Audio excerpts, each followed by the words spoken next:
Ayan, purihin ang Panginoon. Magandang gabi sa bawat isa. Magandang gabi po. Ito yung ating pong ikatlong araw, ikatlong gabi, huling gabi ng ating pong prayer and fasting. Kamusta po kayo? Ayan, purihin ang Panginoon na tayo po ay dinala ng Panginoon sa lugar na ito upang tayo ay makaranas ng pagkilos ng Panginoon.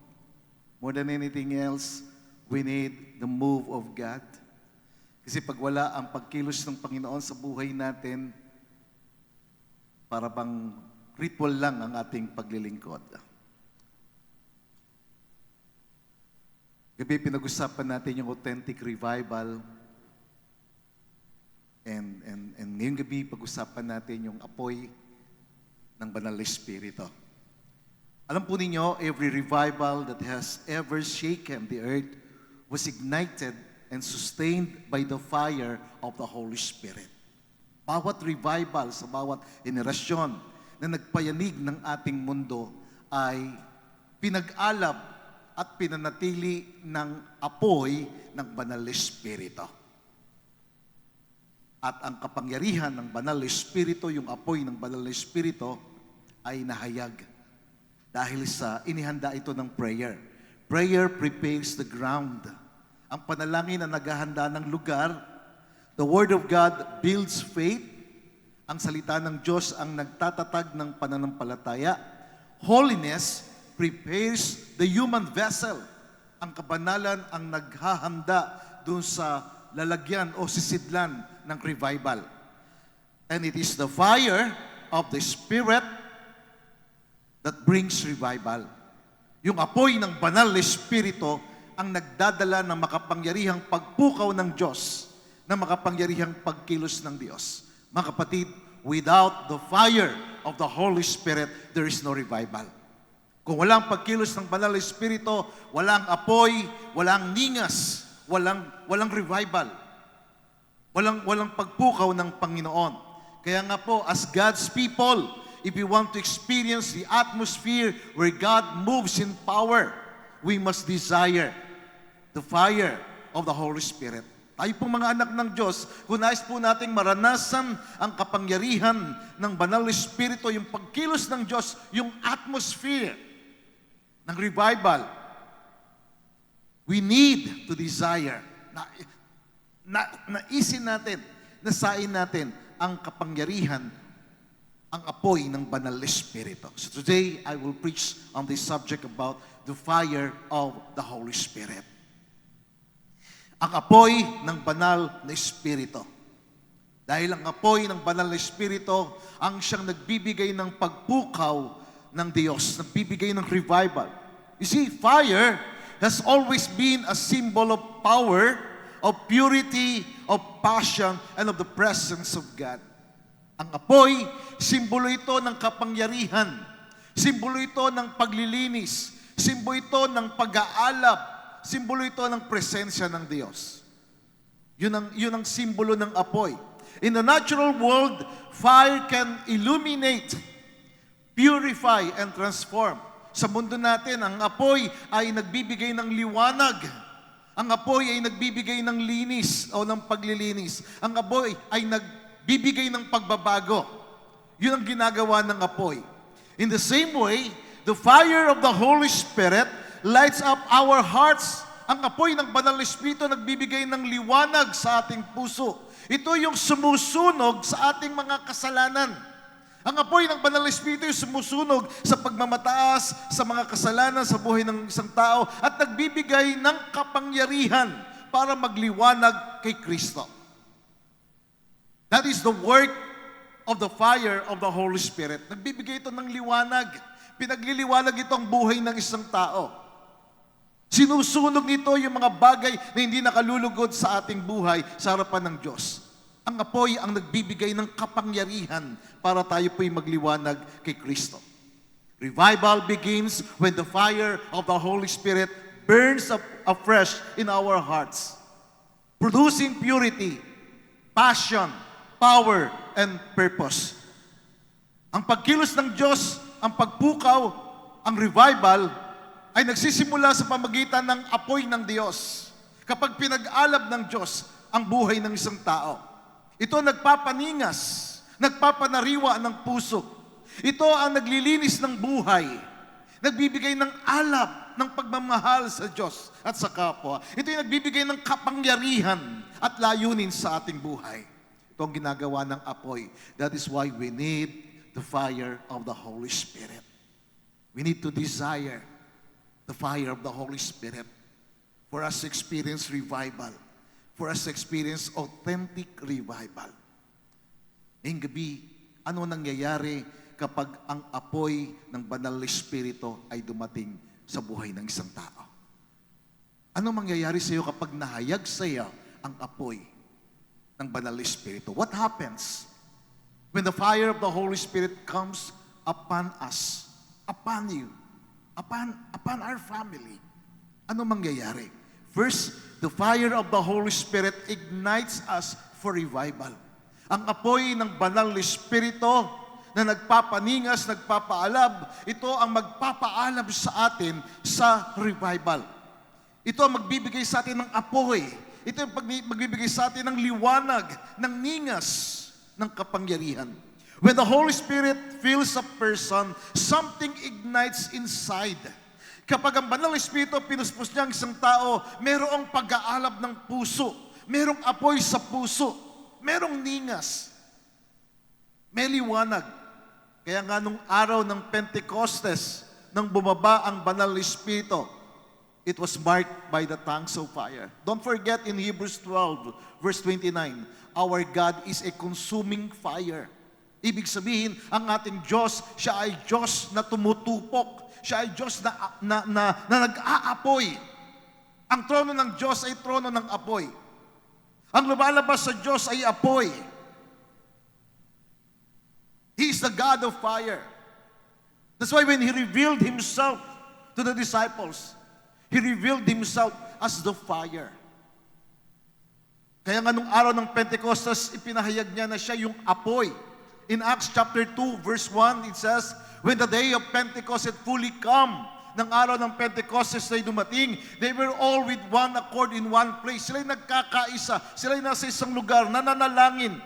Isa ang puso, isa ang kaisipan. Ang kanilang ninanasa, ang desire ng kanilang puso ay mangyari sa kanila yung pangako ng Panginoon. Magkaroon ng kaganapan sa kanila yung kapuspusan ng Banal na Espiritu. They were all with one accord in one place. And the Bible says, and suddenly there came a sound from heaven as of a rushing mighty wind, and it filled the whole house where they were sitting. Dumating ang isang rumaragasang makapangyarihang hangin, pagdaka na galing sa langit. At pinuno nito ang buong kabahayan kung saan sila nakaupo. And the Bible says, and there appeared to them divided tongues of fire. Inihayag ng Diyos, ng Banal na Espiritu, ang kanyang presensya sa pamagitan ng apoy. Nagpakita sa kanila ang mga dilang apoy, at ang dilang apoy ay bumaba bawat isa sa kanila. And they were all filled with the Holy Spirit. Silang lahat ay napuspos ng Banal na Espiritu. Bawat dilang apoy bumaba sa bawat isa. At silang lahat napuspos ng Banal na Espiritu. Silang lahat nag-apoy. Silang lahat nagningas. Silang lahat nagliwanag. At ang kasalanan at kasamaan sa kanilang buhay ay tinupok ng apoy. Naranasan nilang kapangyarihan. And they began to speak with other tongues as this Holy Spirit gave them utterance. Dito po makikita natin na yung mga alagad napuspos sila ng Banal na Espiritu at sila ay pinag-alab, sila ay pinag-apoy at naranasan nila yung tinatawag na authentic revival. Ito yung pinag-pray natin. Ito yung hinihingi natin sa Panginoon na mangyari din sa atin.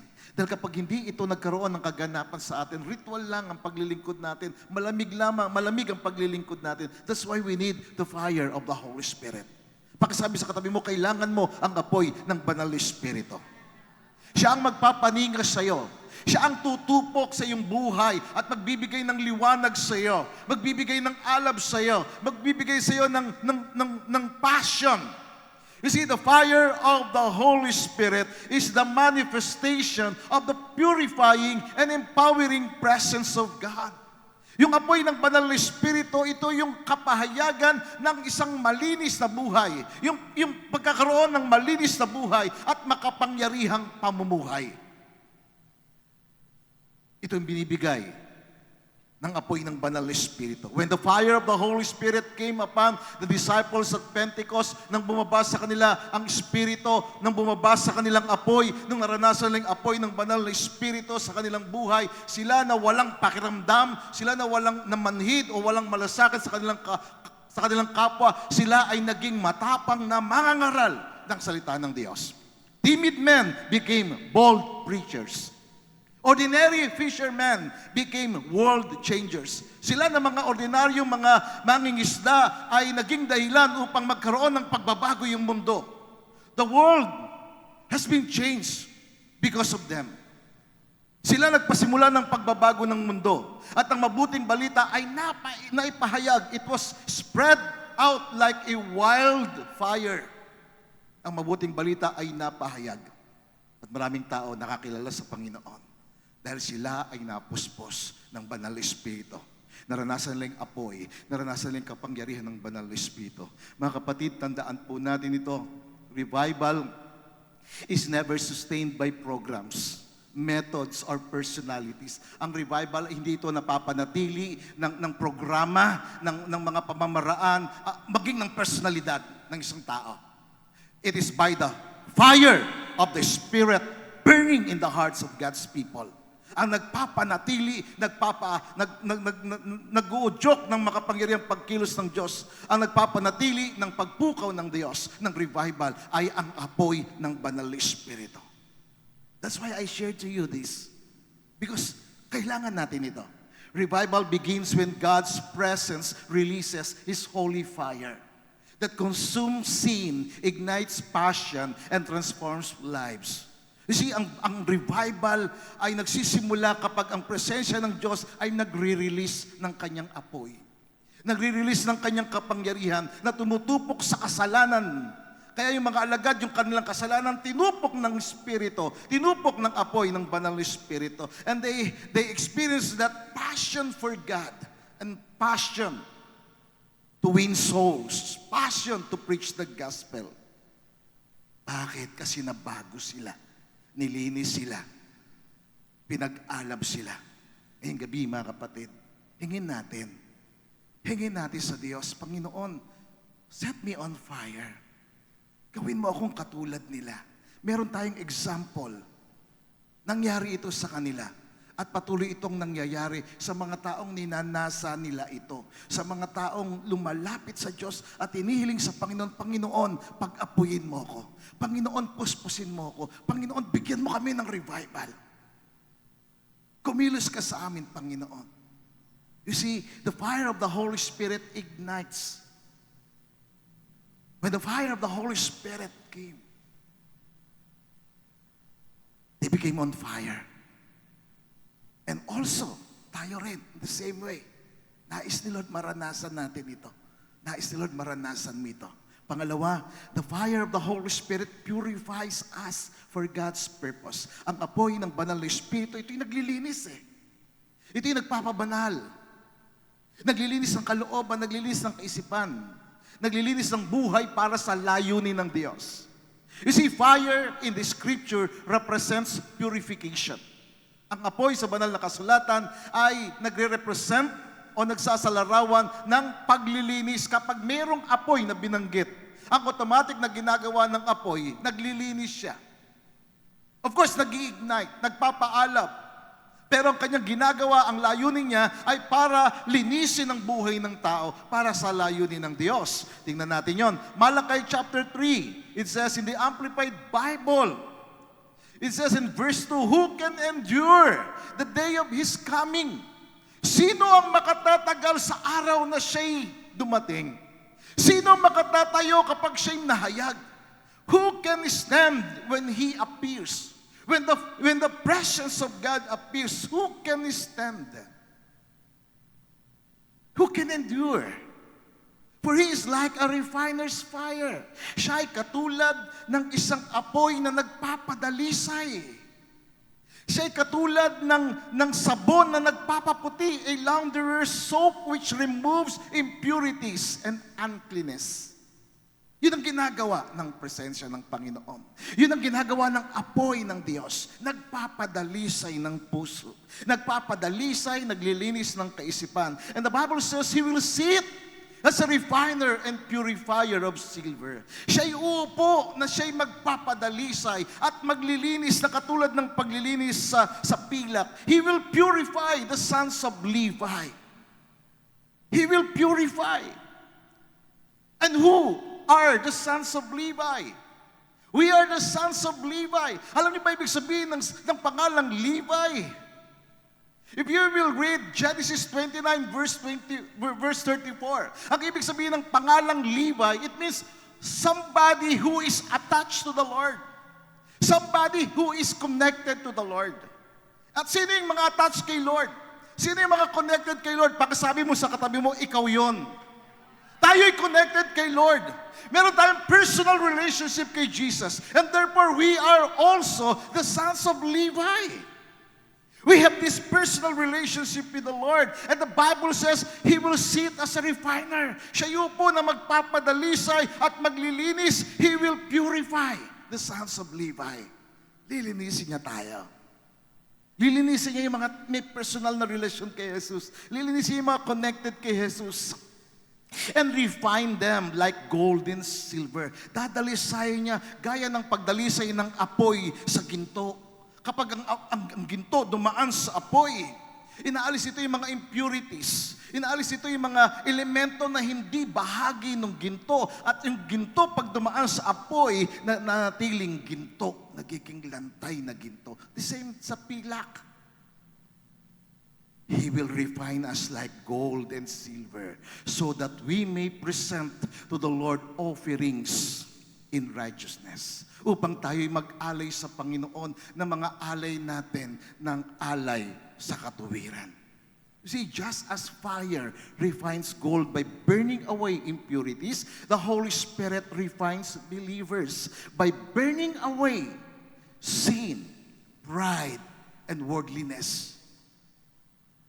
Ang apoy nagpapadalisay, naglilinis.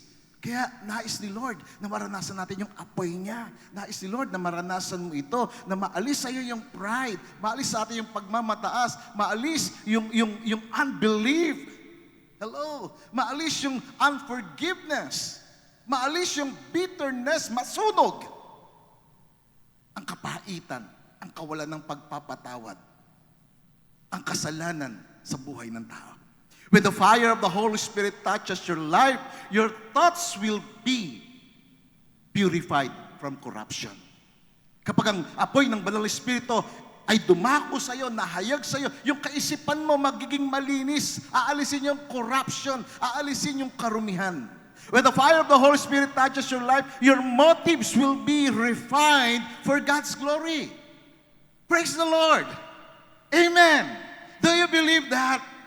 Naniniwala po ba kayo na kapag ang Banal Espiritu, yung apoy ng Espiritu Santo ay nahayag sa iyo, hinipo ka ng apoy, dinampian ka ng apoy, magiging malinis yung motibo mo para sa kaluwalhatian ng Diyos.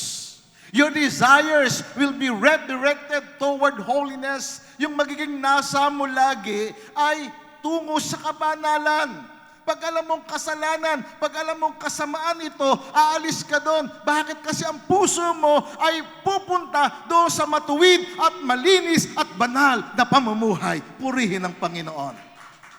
Hallelujah! Itong ginagawa ng apoy, nagdadalisay, naglilinis. Inaalis niya yung mga batik, yung mga dumi sa buhay ng mga anak ng Diyos. The fire of the Holy Spirit burns away sin, compromise, and carnality. Inaalis ito, sinusunog dito ang mga bagay na hindi matuwid upang tayo po'y maging banal at maging useful para sa layunin ng Panginoon. Purihin ng Diyos. You see, that is the work of the fire. To burn, to refine, to burn and to refine us.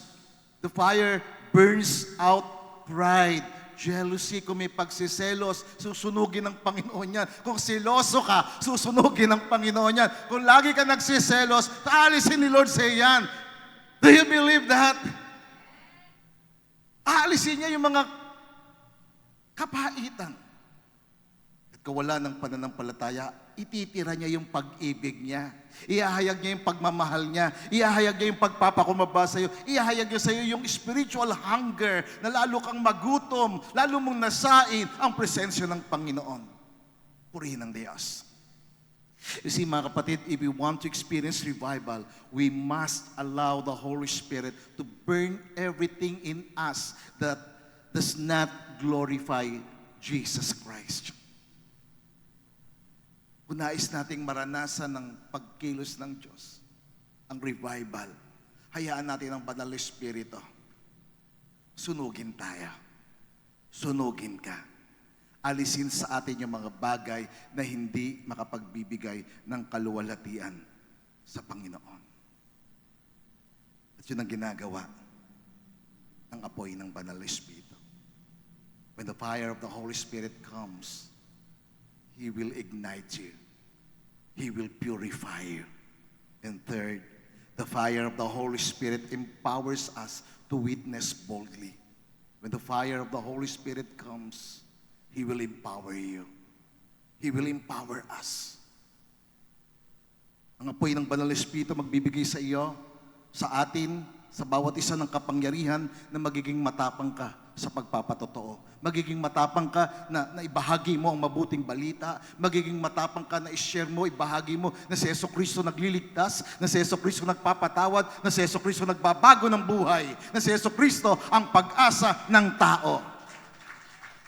Amen. Ang apoy na bumaba sa araw ng Pentecost ay hindi para sa personal na pagpapala. It was for power and purpose. The Holy Spirit empowers believers to witness, to minister, to stand boldly for truth. Nang sila'y binigyan ng kapangyarihan ng Banal na Espiritu, sila ay nagpatotoo, sila ay nangaral, sila ay naglingkod, nagminister. Sila ay tumayo, nanindigan para sa katotohanan. You see, when the fire of the Holy Spirit comes, the timid become bold witnesses. Kapag ang Banal na Espiritu ay dumating sa isang tao, yung isang tao na pagka sinabi mong timid, yung bang parang napaka-passive niya. Wala lang. Kumbaga, ang iba, aktibo na aktibo siya. Hindi. Pero when the Holy Spirit comes, katulad ko noon, ako'y laging nasa tabi lang, wala akong pakialam sa mundo, bahala kayo dyan. But when I experience the touch of the Holy Spirit, experience His presence, naging bold ako. Naging matapang ako na magpatotoo. The weak become strong prayer warriors. When the Holy Spirit, the fire of the Holy Spirit comes, yung pong mahina, magiging malakas na mandirigma sa pananalangin. Amen? Na si Lord mag-raise up ng mga strong, powerful prayer warriors sa lugar na ito. Amen? The world has yet to see what God can do with one man, one woman, fully committed to the Lord. Isang tao kayang mabago ang isang pamilya. Isang tao kayang mabago ang isang community. Isang tao kayang mabago ang isang syudad. Gamitin tayo ni Lord. The silent, when the fire of the Holy Spirit comes, the silent become voices of revival. Kapag ang Banal na Espiritu ay nahayag, ang apoy ng Banal na Espiritu ay nahayag sa buhay ng isang tao, siya na tahimik. Sila na tahimik ay magiging boses ng pagkilos ng Diyos. An example niyan is si Jeremiah. Si Jeremiah, tahimik lang siya. Pero tinawag siya ng Panginoon. Kaya sinabi niya sa Jeremiah 20 verse 9, sabi niya, if I say, I will not remember him. Sabi niya, kung sasabihin ko na hindi ko na siya babanggitin, hindi ako magsasalita sa kanyang pangalan, pero sa puso ko, ang puso ko nag-aapoy, ang puso ko nag-aalab para ipahayag ang Diyos. Kaya kapag ikaw ay pinuspos ng Banal na Espiritu, kapag ikaw ay pinag-apoy ng Banal na Espiritu, ikaw na tahimik. Ikaw na gusto mo lang sa tabi ka lamang, magiging maalab ka, magiging ikaw ay magiging matapang sa pagpapatotoo. Purihin ang Panginoon. Hallelujah. You see, without the fire of the Holy Spirit, our preaching is cold. Kapag wala ang banal na Espiritu sa buhay natin, ang pangangaral ay magiging malamig. Our prayers are weak, ang ating panalangin ay magiging mahina lamang. Ang worship ay lifeless. Walang buhay. But with the fire of the Holy Spirit, everything comes alive with power and passion. Do you believe that? That's why we need to believe. We need to desire the fire of the Holy Spirit. The fire of the Spirit gives divine power. Nagbibigay siya ng kapangyarihan sa pangangaral, sa pagtuturo, sa pag-witness, sa pagpapagaling, pagpapalayas ng demonyo, sa mga himala. You see, we cannot keep revival with our human strength, with our human will or way or effort. That's why we need the fire of the Holy Spirit for empowerment. Mga kapatid, kahit na babae ka, pwede kang gamitin ng Diyos. It's not a matter of age, no? It's not a matter of your gender. It's a matter of your faith and desire for you to be useful and effective for God. Amen? Purihin ang Panginoon. Palakpakan natin ang Diyos. Hallelujah. Mga kapatid, ang revival, ang makapangyarihang pagkilos ng Diyos, hindi po ito emotional event or moment. This revival, this move of the Lord is an atmosphere continually sustained by the fire of the Holy Spirit. Merong revival kasi merong presence ng Diyos. Merong apoy ng presensya ng Holy Spirit. Without the fire of the Holy Spirit, there is no revival. Kung wala ang apoy ng banal na Espiritu, walang revival. Again, the fire of the Holy Spirit ignites us for revival. Second, the fire of the Holy Spirit purifies us for God's purpose. And third, the fire of the Holy Spirit empowers us. Kung paano yung unang iglesia, they turned the world upside down because they were all filled, empowered, anointed, filled by the Holy Spirit. Same with us. Ang Diyos nila, Diyos din natin. Ang Holy Spirit sa panahon na yon ay the same Holy Spirit in our situation, in our world. Same Holy Spirit. And the only thing that we should do is we must desire. Nasain natin ito. Magkaroon tayo ng burning desire for us to be filled, for us to be empowered, for us to be purified, for us to be ignited by the Holy Spirit. Amen? Let us bow our head. Let us close our eyes. Panginoon, narito po kami, O Diyos. Kami po ng mga anak mo. Narito kami, O Diyos. Ang iglesyang ito, sa lugar na to, Panginoon, ay matagal na. At ang paglilingkod po ng marami po sa amin,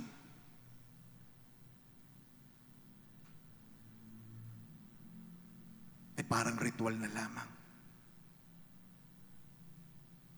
Panginoon, kailangan ka namin. Kailangan namin ng apoy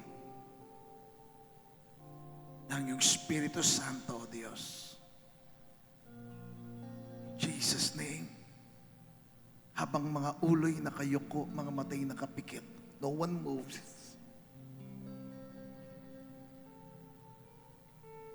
Just commune with the Holy Spirit. Just worship the Lord right now. Okay lang yan, nakaupo ka.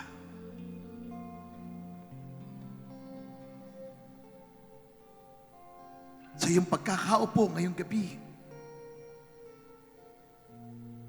ituon mo ang iyong puso sa Panginoon. Magkaroon tayo ng diwa ng pagkakaisa. magkaroon tayo ng pusong nagkakaisa. Na ang sigaw at daing ng ating puso, ng iyong puso, mapuspos ka ng Banal na Espiritu. Maranasan mong apoy ang kapangyarihan na gaya ng ginawa ng Panginoon sa Acts chapter 2. When the day of Pentecost had fully come, they were all with one accord in one place. Suddenly, there came sound from heaven as of a rushing mighty wind, and it filled the whole house where they were sitting.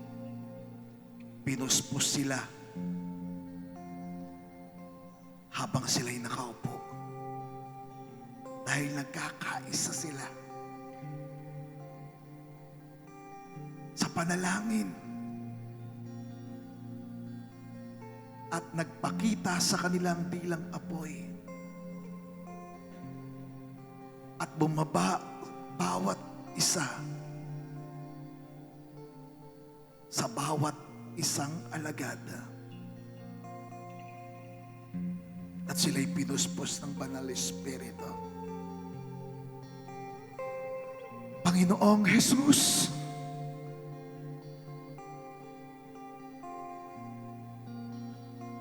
narito po kami, Panginoon.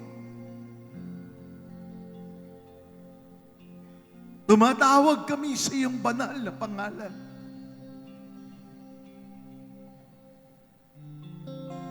Isa ang puso, isa ang isip. Hinihingi po namin, Panginoon, ang kapuspusan ng Banal na Espiritu. Hinihingi po namin ang apoy na magbigay ng alab sa aming puso. Set us on fire, Lord. Make us on fire, Holy God. Forgive us, Lord, for all our sins, O God. Cleanse us, Lord. Linisin mo, Panginoon, ang aming mga puso, ang aming isipan, ang aming buhay, ang aming buong pagkatao ng iyong banal na dugo. Dalisayin mo ang aming puso ngayong gabi. Dalisayin mo at linisin ang aming kaisipan, ang aming buhay, ang aming pananalita ngayong gabi.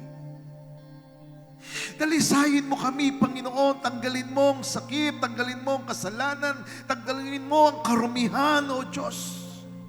Lord, we come before you. Lord, we humble ourselves before you. Cleanse us, Lord. Cleanse us. Purify us with your holy blood. In Jesus' name. Just worship Him right now. Oh, we worship you, Lord. Oh, we worship you, Jesus. We worship you, Lord. We worship you, Jesus. Hallelujah. Hallelujah. Oh, hallelujah. Hallelujah. Cleanse us, Lord. Purify us, Lord. Praise your name, Jesus. Cleanse us, Lord. Hallelujah. Oh, God. Oh, Jesus. We worship you, Lord. We worship you, Jesus. Yes, Lord. Hallelujah. Hallelujah. Hallelujah. Surrender yourself to the Lord. Surrender yourself to Him. And ask the Holy Spirit to fill you right now. Ask the presence of the Holy Spirit to make you on fire. Hingin mo sa Banal na Espiritu, hingin mo sa Panginoong Hesus. Sa pangalan ng Panginoong Hesus, ang kapuspusan ng Banal na Espiritu sa iyo. Hingin mo yung apoy sa iyong buhay, mag-alab sa puso mo. Lord, mag-alab sa puso namin, Panginoon. Mag-alab, O Diyos, ang apoy ng Banal na Espiritu. In Jesus' name. In Jesus' name, Lord. Cleanse us, Lord. Purify us, Lord. Dalisayin mo, Panginoon, ang aming mga puso. Hallelujah, in Jesus' name. Yes, Lord, hallelujah.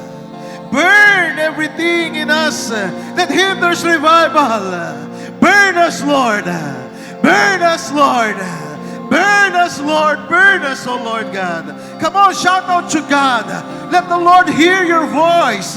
Sabihin mo pa sa Panginoon, ang nasa ng iyong puso, hingin mo sa Kanya, nadalisayin ang iyong puso. Hingin mo sa Panginoon na sunugin ang mga bagay sa iyong buhay na pumipigil sa pagkilos ng Diyos. Panginoon, sunugin mo ang mga bagay sa buhay namin na hindi nakalulugod sa iyo. Sunugin mo, Panginoon, sa aming buhay ang mga bagay na pumipigil sa iyong pagkilos. Burn us, Lord. Burn us in Jesus' name. Burn us, Lord. Hallelujah. Let your fire fall on us. Let your fire fall to each one of your people, to each one of your sons and daughters, Lord. Let your fire fall. Let the fire of the Lord fall upon you. In Jesus' name. In Jesus' name. Ang apoy ng Panginoon mahayag sa iyo. Ang apoy ng Espiritu Santo ay maglinis ng iyong kaisipan, ng iyong kalooban, ng iyong buong pagkatao in Jesus' name. Ikaw ay maging patotoo ng kapangyarihan ng Diyos. Burn us, Lord. Fill us, Holy Spirit. Fill us, Lord. Come, Lord. Fill your people. Fill us, Lord. Hallelujah. Fill us, Lord. Oh, in Jesus' name. Hallelujah. Hallelujah. Cry out to God right now. The fire is for you. The fire of the Holy Spirit is for you. Cry out to God. Ask and it shall be given to you. Ask and you shall receive. Desire the presence. Desire the fire. Let the fire of God come upon you. Come, Lord, and fill us. Fill us, Lord, in Jesus' name. Fill us, Lord.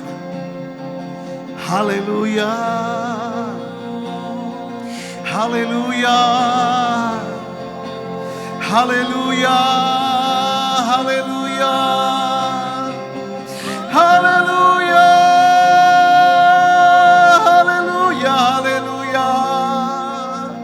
Hallelujah. Hallelujah. Take away that unbelief spirit, Lord, in Jesus' name. Take away, Lord, that unforgiving spirit in Jesus' name. I rebuke that spirit of complacency in Jesus' name. I rebuke that spirit of slumberness in Jesus' name.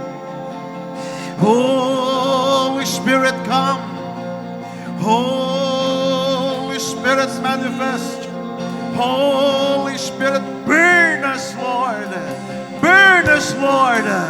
Burn us, Lord. Sunugin mo kami, Panginoon. Sunugin mo kami ng iyong apoy. Pagalapin mo ang aming puso, Panginoon. Dalisayin mo ang aming puso ngayong gabi. In Jesus' name. In Jesus' name, Lord. Fire! Fire! Fire in Jesus' name. Fire, Lord. Fire! Come, Lord, and refine us, Lord. Refine us, Jesus. Fire! Fire! Fire be upon you in Jesus' name. Fire be upon you in Jesus' name. Fire be upon you in Jesus' name. Fire! Fire! Oh, yes, Lord. Yes, come, Lord. Come, Lord. Ignite us. Purify us, Lord. Empower us, Lord. In Jesus' name. In Jesus' name. In Jesus' name. In Jesus' name. Hallelujah. Cry out to God. Cry out to God. Cry out to God. Ask for fire. Hingin mo ang apoy ng Banal na Espiritu sa iyong buhay. Pagalapin ka ng Diyos.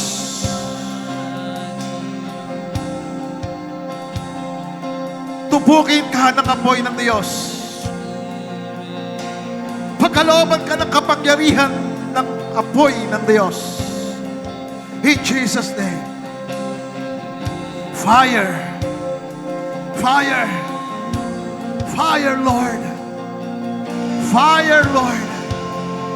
Fire to your people. Fire to this church. Fire, Lord, to every family.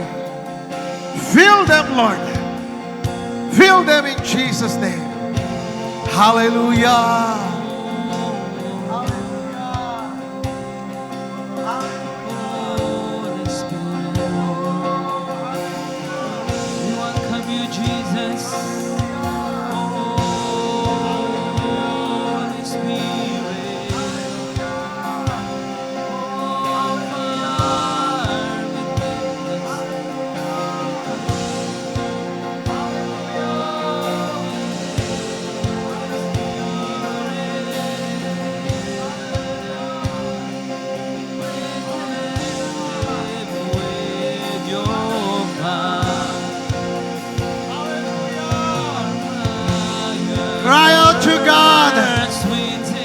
The presence of the Lord is in this place.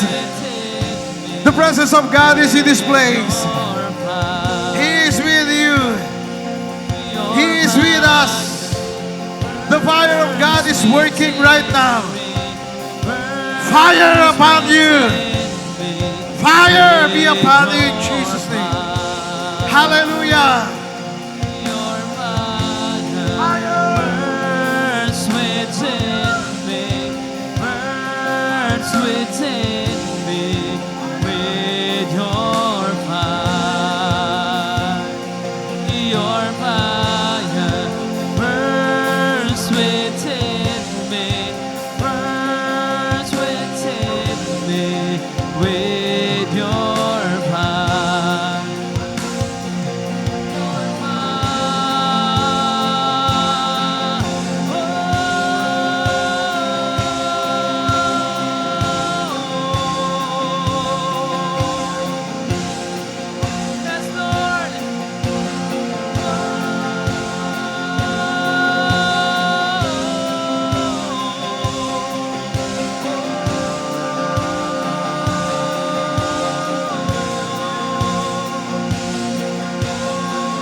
Make your people on fire, Lord.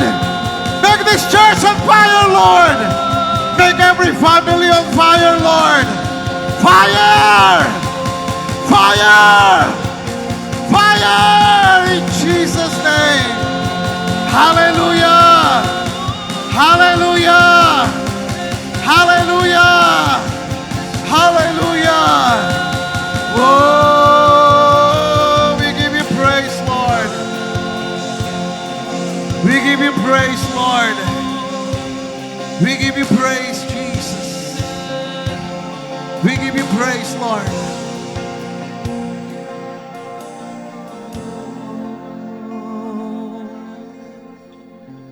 Yes, Lord. Hallelujah.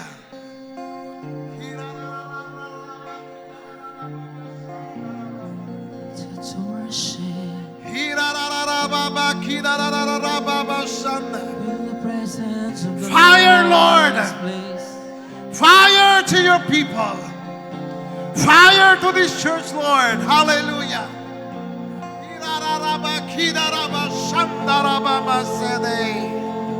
Fire, Jesus. Fire, Lord. Hallelujah.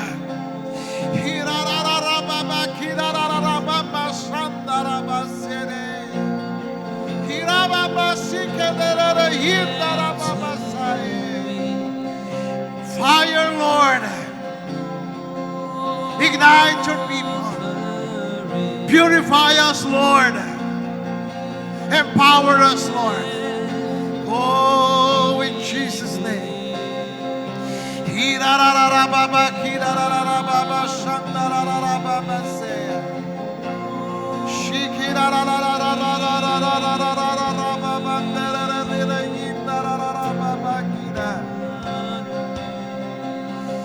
On the day of Pentecost,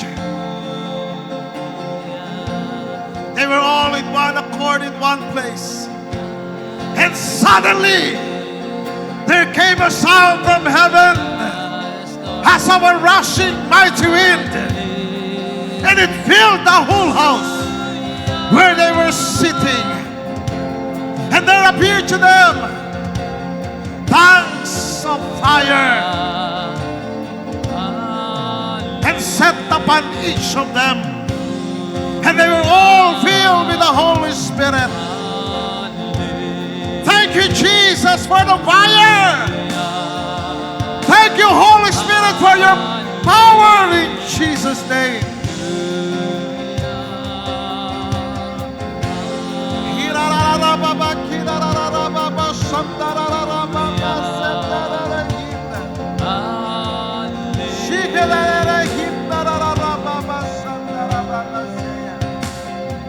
Hallelujah. Hallelujah. Hallelujah.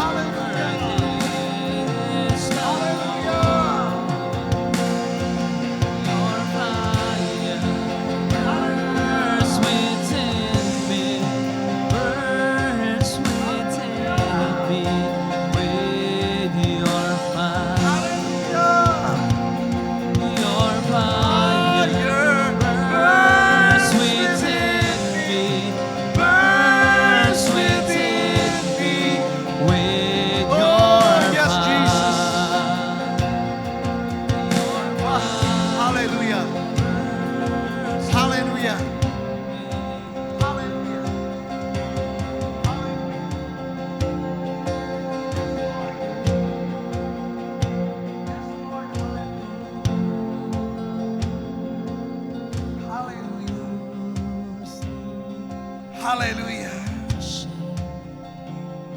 Fire be upon you in Jesus' name.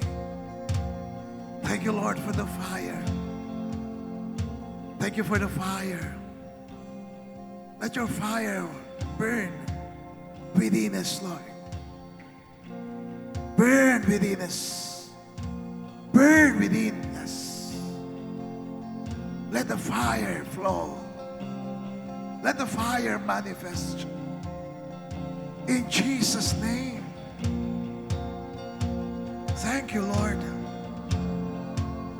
Thank you, Lord, for the fire. Thank you, Lord, for refining us. Consume us. Thank you, Father, for consuming us with the fire, burning within us.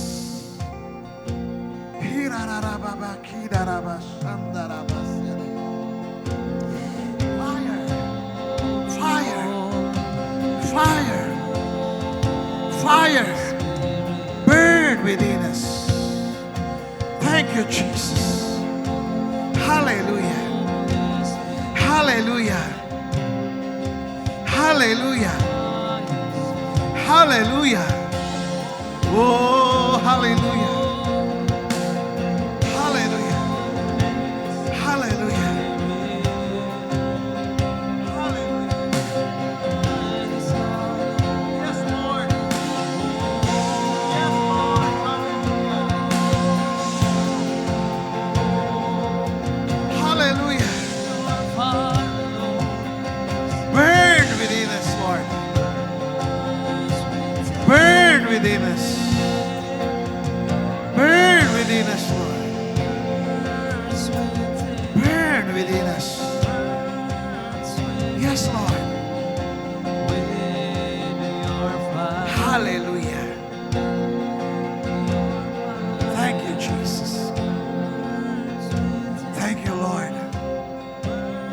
worship you.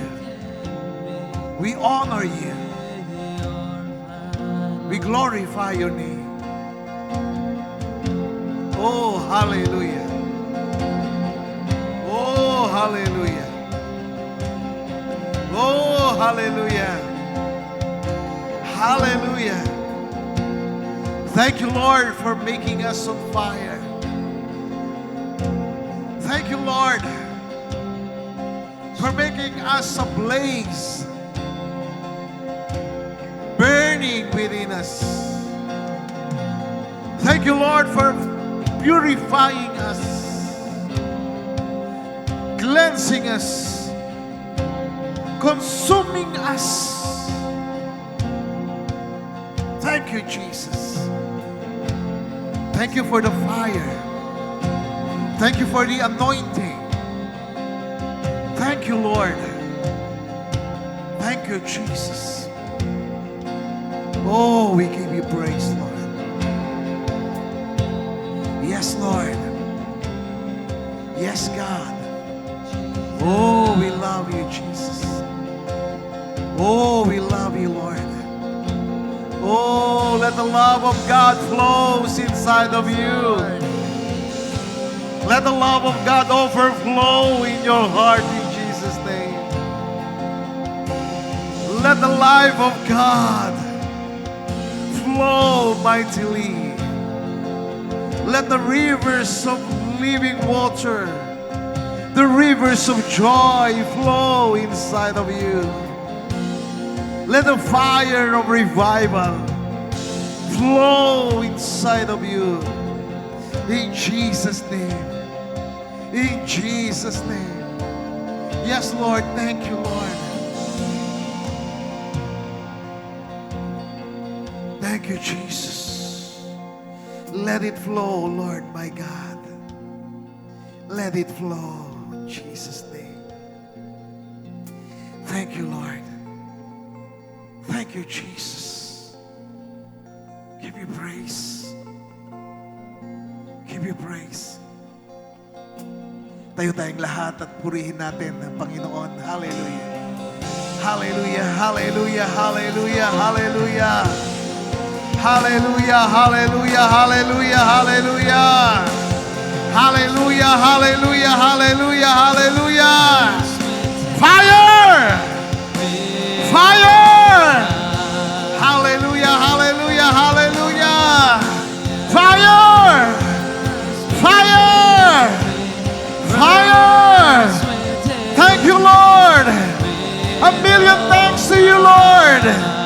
A million thanks to you, Lord. Hallelujah. Hallelujah. Hallelujah.